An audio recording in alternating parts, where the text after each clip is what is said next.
Okay, welcome back to Nicholas Comic Corner Classic Non-Classics. This is episode number 2022, Doubleshot number 1916. Now I got two awesome series here. The first, and basically one sci-fi base, the other one is magical. Well, actually, it's a mix of magical and a bit sci-fi. I'll get to that. First up, we have The Terrifics, Volume 2. Tom Strong and the Terrifics. Which, by the way, this story is where they get the name Terrifics in story. Now, they do find Tom Strong in here, which, okay, interesting. And then we're talking to a guy called Dr. Drudd. And it turns this guy, it's revealed later in the story, is actually Java. Yes, he's actually Java.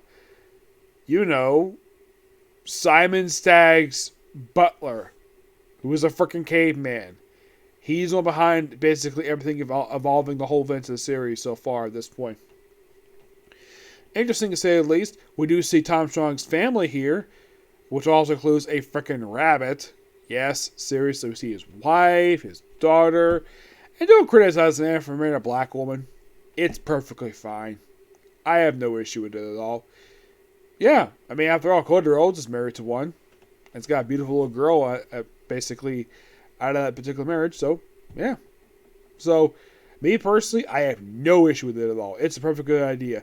This probably was Alan Moore's idea because he created the characters. I'm not sure how he feels about the fact that Tom Strong is interacting with the DC Universe. We also have this interesting scene here where you have Tom Strong ending up in the regular Prime Universe, and he ends up meeting Swamp Thing. Yes, Swamp Thing. I'm like, damn. Now, how the heck Michael Holt probably knows him? Swamp Thing probably has met everybody in Marvel DC Universe at this point. Yep. And by the way, they end up basically outside freaking Gotham City of all things. Oh, one other thing I forgot to mention. This actually is the last trade to collect issues of Lemire's. Wait, is this the end of the series? No, there's actually two more left. Now these are the artists for these run. We have Dale Ingham, Victor Badavic, Joe Bennett, Jose Lewis, Jordi Gadilla, Dexter Vine, Scott Hanna, and Jonathan got something. Like, wow, that's a lot of artists for these issues. Dale Ingham and Avin Nolis does the cover artwork. Oh, by the way, in these issues, Rex Mason, aka Metamorpho, gets cured of his powers. Yep. Now here's basically this guy, Dr. Drew. Yeah, this actually is where you see him here.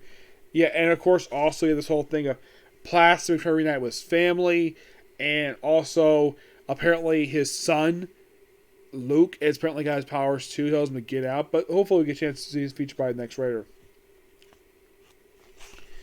Yeah, and here's it's Gotham City, because they say it's back to his world, but he's outside Gotham City. How?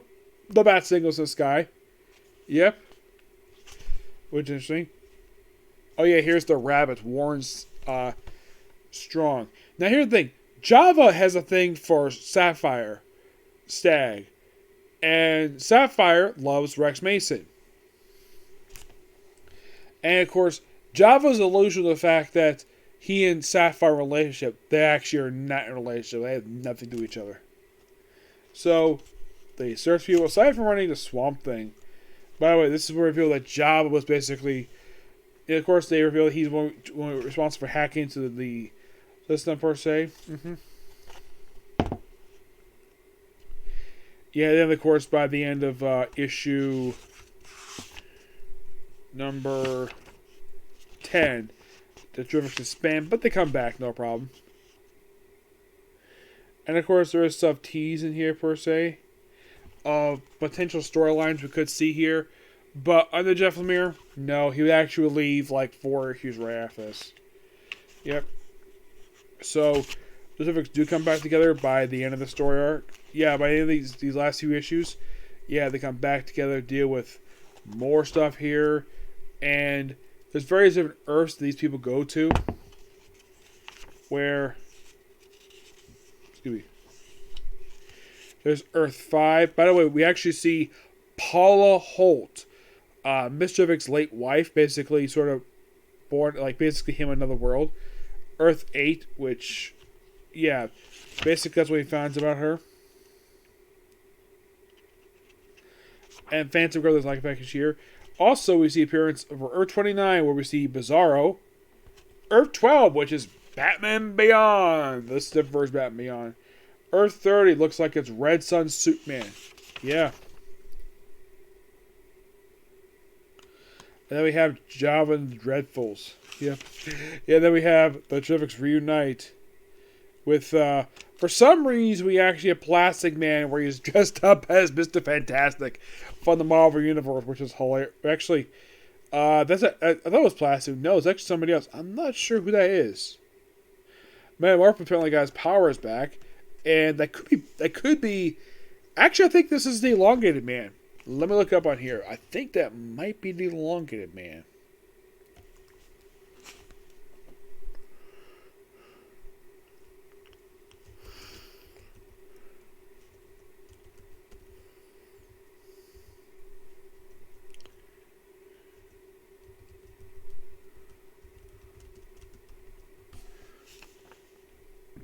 Excuse me.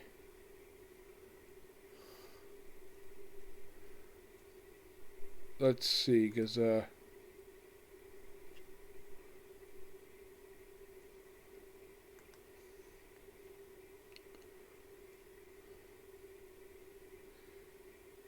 okay, it's actually, it's actually Luke.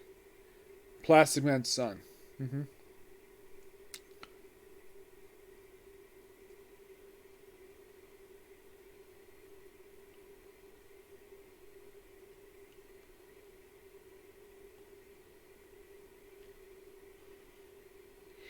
Now you might be curious though, like, did Luca Wright appear pre-Flashpoint?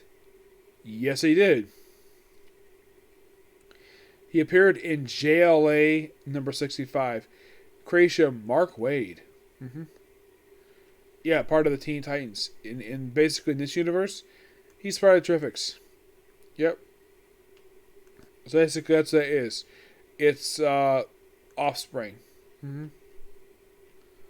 Yeah, and he basically is here for a while to wrap up the series.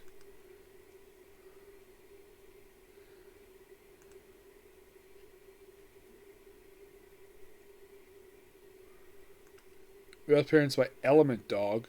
Yes, seriously, Rick Space is freaking dog.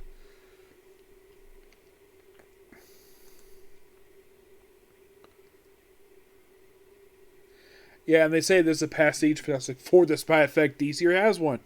New it's basically the Challengers, the Unknown. And we have a brawl between the two teams, who basically is like a whole bunch of fun here. And just really good here. And of course the appearance by the Justice League Infinity. Yep.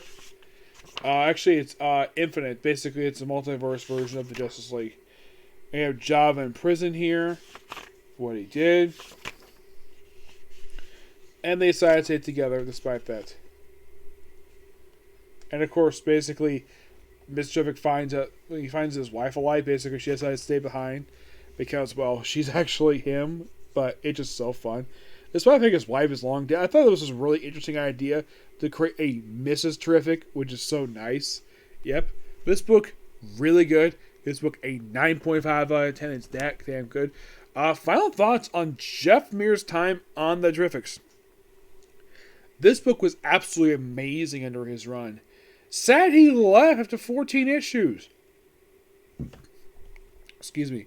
I at least got praised for this much. It's longer than his run for Justice League United, which that was 10 freaking issues on an annual. This is like 14 issues.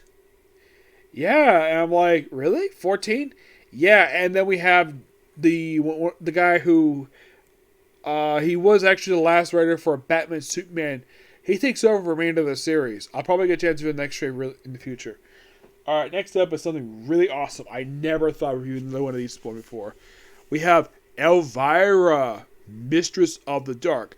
Now, I have technically reviewed another Elvira trade. It was an omnibus from one of her old DC books. This actually is a Dynamite book.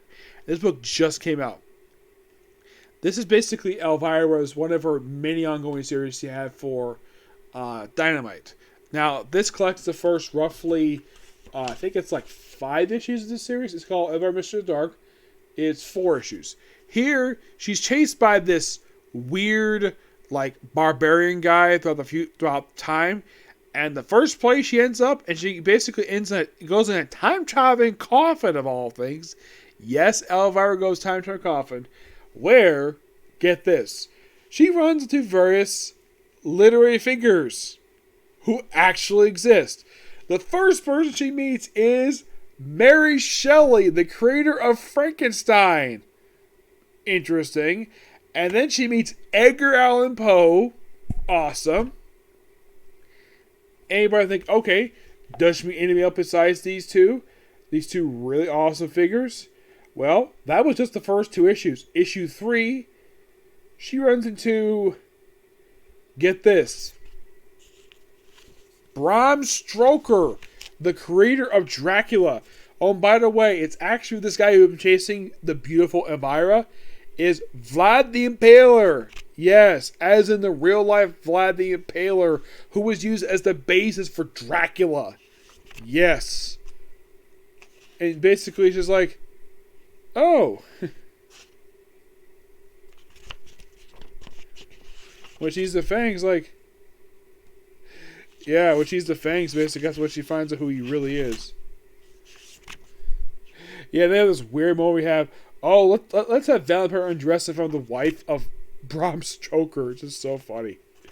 Yeah. Yeah, then you probably think, okay, then what happens next? Well, she ends up in the 1930s. Where she ends up apparently on the set of...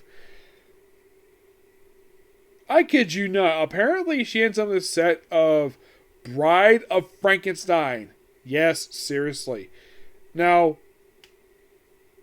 as I could tell, it's Bride of Frankenstein because the Bride herself only made appearance like 1 or 2 movies. But yeah, it's Bride of Frankenstein.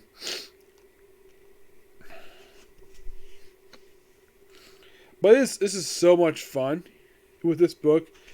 Yeah, just pure fun and awesomeness. Yeah, then we have... Apparently runs to Vincent frickin' Price. I think it's Vincent Price fighting there's also a reference to Gary Oldman here, which is so hilarious. And the book is killed. Then of course he runs into, like, I kid you not. Then she runs into Abbott Costello. Yes, Abbott Costello, the famous comedians who are sadly no longer alive. You know, I know who these two are. You really want to know? Because I've actually seen their black and white stuff. That's how I know who the heck these two are. Yep.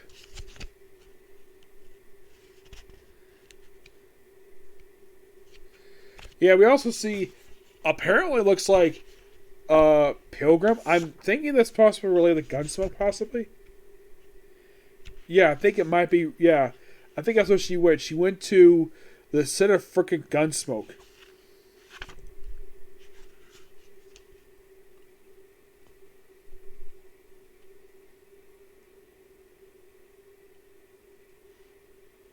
Yeah. I'm not sure who this guy is. Let's see. We have this guy here is like...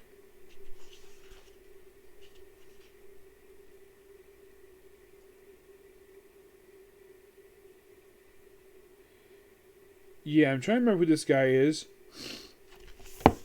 He's some famous figure. I'm trying to remember who he is. Because I think he appeared at the start of the series.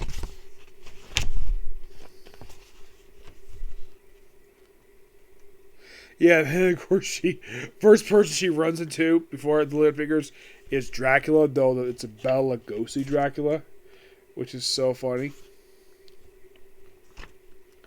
Yeah, but this book is just pure awesomeness. Yes, you gotta love reading out about the beautiful Elvira. Yes, I basically smiled the whole book. Yeah, like I remember who now. Val Tempest, also known as Val the Third, also known as Val the Impaler. You are beefier than Gary Oldman, but the mustache and cloak, the whole thing is you. The things are a surprise. The was a myth. You have indeed named me proper, but I do not see conjure me, witch. Dying. I do not desire conjure anything except Chris Ellsworth. Yes, any lady probably want to be with Chris Hemsworth, except the fact he's married, he's got kids. Yeah, and he did this in the issue featured Edgar Allan Poe. Of course, basically, I guess a book called Count Wamper. Yeah, it's just so funny. I'm trying to remember this actor guy.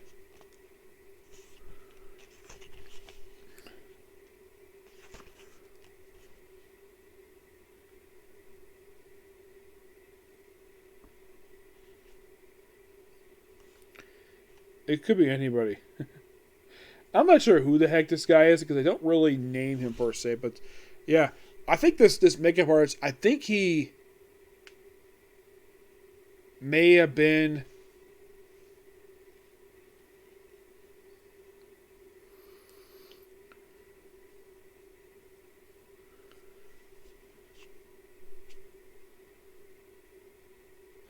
I'm not sure who this guy could be. They don't really name him per se.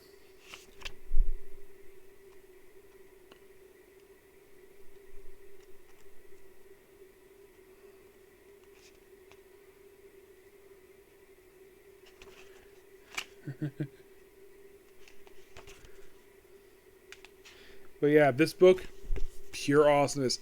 I can't wait my hands on the next book. I love the books for Elvira. It's so awesome. I give the book roughly a 9. I'm gonna give it a 10 out of 10.